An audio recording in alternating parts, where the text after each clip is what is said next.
Thank you so much for watching Landumc Goes There. Please subscribe and hit the like button and the bell notification button. In 1994, an American Western film that was directed by Jonathan Kaplan hit the big screen. That movie was Bad Girls.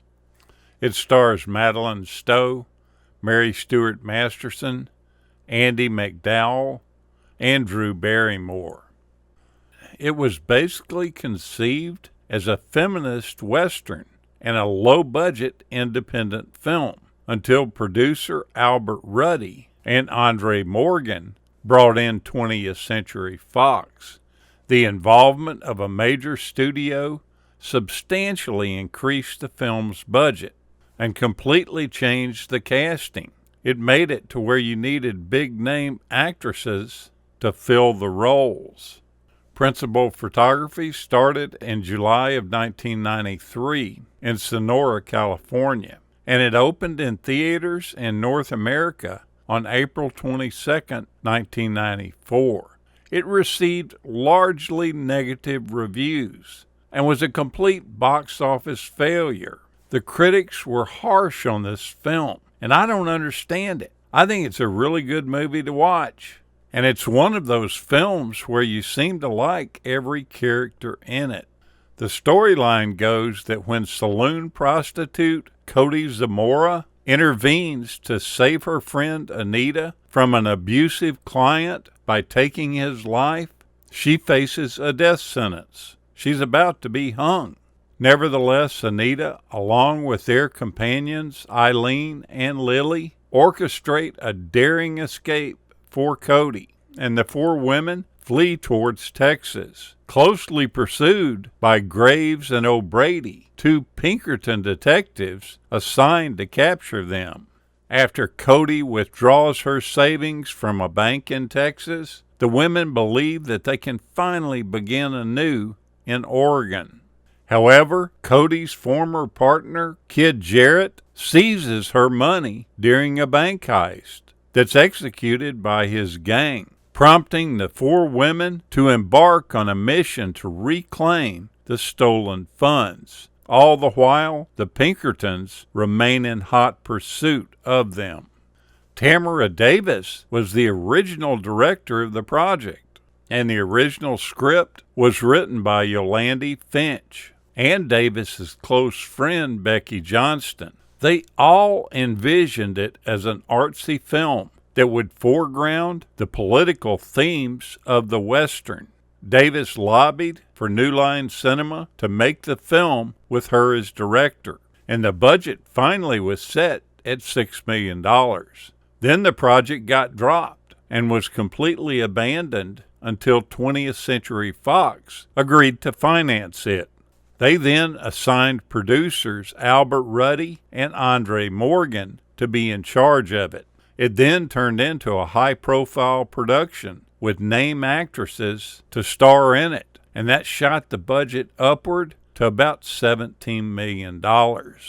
As filming began in Sonora, California, director Davis was handed a 75-page script rewrite, and the actresses reported that they received virtually no weapons training prior to the beginning of shooting, and very minimal rehearsal time before the cameras began to roll. As 9 days of filming got into the can, Davis was immediately fired. The reason that was given was that she was running behind schedule. But most reports speculated that her vision of the film and what the studio wanted were two different things. You see, the studio wanted a sexier version of the $43 million grossing Young Guns.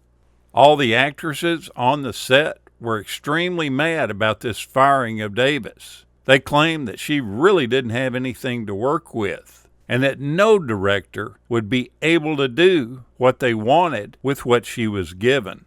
After Davis's firing, Fox hired producer Linda Obst and director Jonathan Kaplan.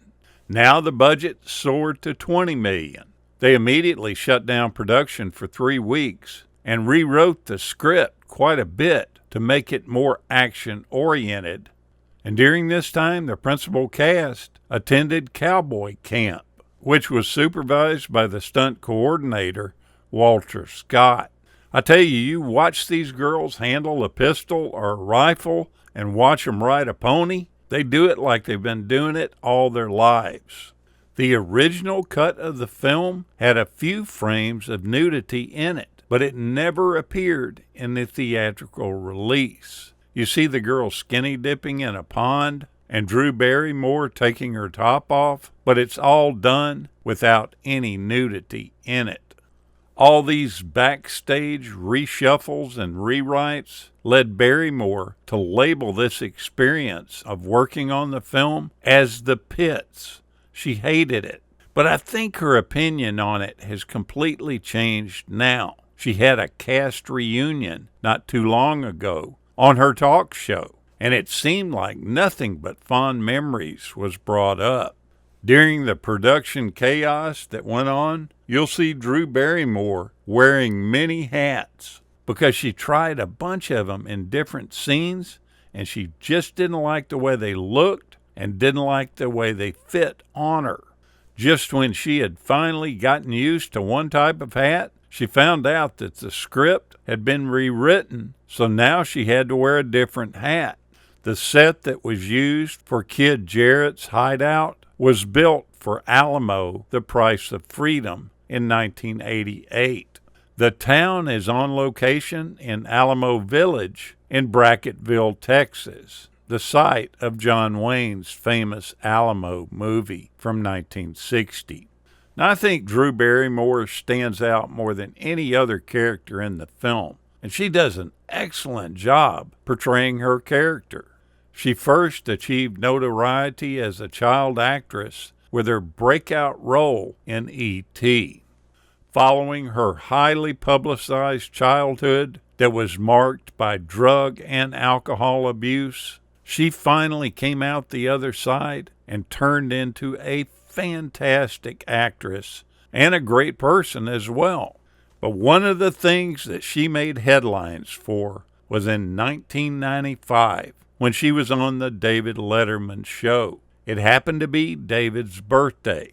At one point during the interview, she stood up on top of his desk, started dancing in a pretty provocative way, and then lifted her shirt, exposing herself to David, shocking and pleasing him at the same time. She looks back on all that now, saying that it's kind of funny. During that time, she was more of an exhibitionist, a freestyle, almost hippie-like person. But nowadays she thinks of herself more as a nun in a convent. Go back and watch Bad Girls. I think it's a good film. Despite what the critics said, I enjoyed watching it. Thank you so much for watching, and we'll continue to chase the classics.